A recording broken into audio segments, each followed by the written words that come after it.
Hi, this is the Black Bear Prepper, and we wanted to talk about, we just did our video on how to do a little modification on your firing pin, but we want to talk about how to do the 25-cent trigger job. This is something why people spend all this money on parts and pieces to modify your guns so that they'll pull a 3-pound trigger pull. And most of the stuff I've seen out there doesn't work. The 3.5-pound, wolf springs and all this other stuff doesn't do anything at all.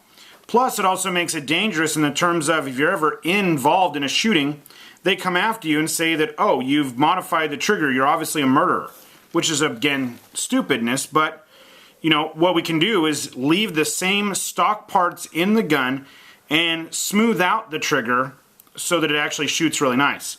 Now, all of our guns have been safety checked, and there's no mags in them. And safety check, no mag. So the things you're going to need, some kind of a stone, a punch, a mini screwdriver, a little tiny hammer, and a roll of tape. And we'll show you why the tape here in a second. So first off, what we're going to do, we're going to go through the procedures of how to disassemble the gun real quick. So we go ahead, we check it, make sure it's ready to go, pull it back. Okay, now that we've got the gun basically disassembled on the lower part, what we're going to talk about is where you're going to hit the spots to do this. Now the tape is where the really neat part is here. What we're going to do is knock out our pins. Okay, top and bottom pins. Now this is why I like Glocks more than anything else. I'm not a huge fan of Glocks, but I do like them because they are super simple. So we've knocked out our 2 pins here, or if you're in a first Gen 1 or Gen 2.5, 3.5 version, I mean 2.5, 1 version, there's only 1 pin there. So you don't knock out the one there. There's one also on the back of the grip where you'll knock out. And what I like about the tape is it keeps all your pins from rolling away. And then it's simple. You just pull up here on your extractor, or your ejector, sorry, and the whole part that is the trigger mechanism pulls completely out. Now what I want to talk about is where you want to polish. And like I said, what we're going to do is literally, now you can take a Dremel tool with a little paddle wheel on it and some metal polish, and that works fine, but I don't recommend doing that right off the bat. Now there's about 4 or 5 different spots here that we want to set here and do. The first thing we're going to want to do is separate the trigger from your extractor area here, and the way you do that is we're actually going to pick up the trigger, we're going to twist it, pull it forward, you pull it forward and twist, and the whole trigger mechanism comes right out. And it's super simple to work on. So if you ever get anything busted in there, if you ever break this little spring back here, super simple to work on. Now what we're going to want to do is the trigger here rides right on this plate right here, and you'll see like Wolf makes a little 3.5-pound trigger plate that you can put in. It's super simple to get these guys out, so if you do have one of those, you know how to get this out, but you just twist your screwdriver in there and it pops right out. Don't need to do that. What you're going to do is just polish this whole area right here. And like I said, you can do it with 3000 grit sandpaper and then finish it off with 1000 grit stone. It usually mills out really easy. It's not very hard to do.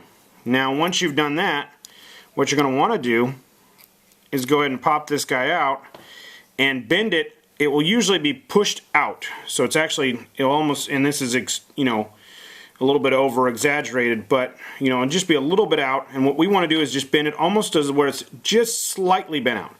I mean just ever so slightly. You'll notice this one is just slightly bent out. You don't want to make it flat, but you'll want to make it, and you just literally grab it with a pair of needle nose and just bend it in just a little bit at a time. And we're trying to do everything little bits at a time. If you haven't done this before, you want to buff it out, make it real nice and smooth until you've got like a mirror finish on these guys. Some of the older ones are black and it's a little harder to do, but you want to go ahead and buff that guy out real good. Make sure it's all up in here. this whole area here and all down to about here. And just buff that guy out just as smooth as you can make it. And then on this guy, you're going to want, remember, this guy lands up against this guy. So the underside of this, we're going to want to hit and buff that guy out really, really good. And like I said, with a Dremel tool, you can make it go a little quicker, but you don't need to. So buff that guy out as best you can. The actual hammer, the firing pin, in our last video, we showed you how to take apart the firing pins. So if you haven't seen that video yet, watch that video. I'll tell you how to take this guy apart. Now once you've excuse me, so what ends up happening with the gun is the gun is set like this. When you pull the trigger, it drags it up and catches it and then pulls it backwards. So that's what the first little start is. Now as that spring tensions up, as you cock the gun, hooks it on the back here. So you want to smooth out the top here, get that all smoothed down all the way to the back. And then the 2 points that do the most work are right here at the back of the firing pin and right here at the tip. Because what ends up happening, as you pull the trigger, this guy drops out of the way and the firing pin slams forward. So again, I don't know if you can see there or not, but what it is it will be right here, it drops out of the way and the firing pin slides forward. So these are your two surfaces that really have that last little bit. So what will end up happening is the other surfaces that we were talking about here, you know, this eye guy underneath here, you know, your trigger plate here, all that is all just making the trigger nice and smooth, because Glocks come with horrible triggers when they're brand new. So what you want to do is just have that guy really smooth in these areas here, and that's why I like stoning it. You know, and you literally can't take off too much if you're using a 1000 grit stone. You can, and this is why I recommend having this done by a professional. But if you feel comfortable, you know, with doing it like this, and you have some stones at home, you can purchase them online. They're not very expensive, and we're not trying to take away material, we're trying to polish. That's all we're doing. We're not taking away material. So we're just trying to polish that area up until it's nice and smooth and take off all the sharp edges. And then do the same thing on the firing pin. And again, in our last video we talked about how to do, you know, the marine cups in here. So, and we show you how to take that apart. And then just polish the same exact area right here. And you don't have to get it perfectly straight or anything like that, but we're just trying to go. Now do a little bit, and then put the gun back together. Once you put the gun back together, you're going to want to go ahead and test and see if that guy is popping off nice. And you know, you want to get, if you're going to do this, you need a trigger pull gauge, and that will tell you whether the trigger is actually pulling at the right pressure you want. I do not recommend going below 3.5 pounds. You know, some people put their trigger super light, and in a combat situation you don't want it any lighter than that.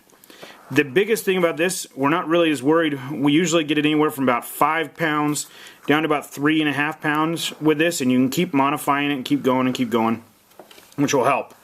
Again, this is another area right here. This is where your firing pin safety engages. And again, it's just, we're sitting here and we're just polishing it up. So as you pull the trigger, this is lodged into this pin right here, which we'll show you how to get that out in a second. And it rides up on there and pushes down that guy there. And so when you're pulling the trigger, it smooths it out if you smooth that guy out, so you have a nice, easy, all the way steady trigger pull all the way to the rear. The way to get this guy out is super simple. You push up on it, and, oh whoops, we got to take our, that's your pin that holds your spring and rod and everything. Once you got that guy in there, just go ahead and drop that guy out, and it falls right out. This is a good time to clean your extractor.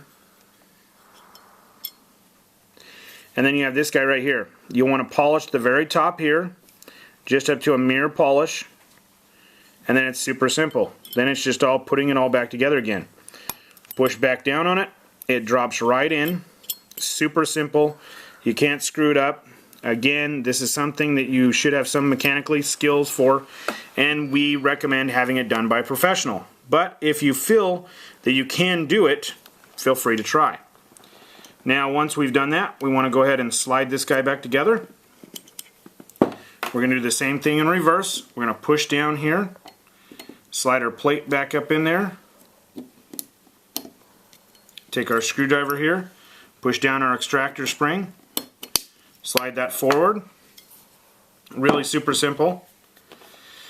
Now, the guts go right back into the gun just as simply as they came out. So you just go ahead and hook this guy back on and push him forward. You pull this guy forward, it slides in, and now you're on that plate. Now you'll know that if you're in the gun and this guy keeps riding over the top like it is right now, you'll know you've bent this plate too much, the underneath plate. So you'll know this part here has been bent too much if you're sitting there trying to put it together and every single time you do it rides over the top and it's not locking properly. So that's something to think about. And then it's just dropping the trigger back into place. Back down in there, and like I said, you want to make sure that when you pull it, and it's a little hard to see, we want to make sure this plate is not riding over top of this guy. Sometimes it will get stuck. Let's see if we can get it to do it. See right there?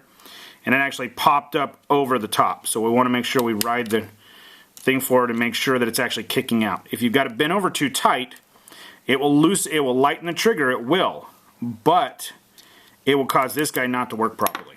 And you don't want that. You don't want to take away any actual mechanism per se. Now we want to take our pins. There's a shorter pin, a longer pin, and a thicker pin. 3 pins, really super simple. The shorter pin goes in your handle here, and you just tap that guy back into shape. Simple as it can be. Your medium-sized pin here goes in the top hole and just taps back in there. You'll take your slide release, or slide lock as it is sometimes called, slide that guy back in there. It has a little spring, so it has to be slid back in, and it pops back into place. You take sometimes you'll have to wiggle that guy around to get that last one in there. Luckily that went in real good. Makes me look like I know what I'm doing. Then we go ahead, we take our barrel, put our barrel back in. The pointed side on your spring goes towards the front. Put it in, push forward. It locks into, there's 2 grooves on the spring here. There is a kind of a crescent shaped groove and a flat groove. You'll go into the crescent shaped groove. So go ahead and put that guy back in, and this spring is always a pain on this particular gun because I hate this spring.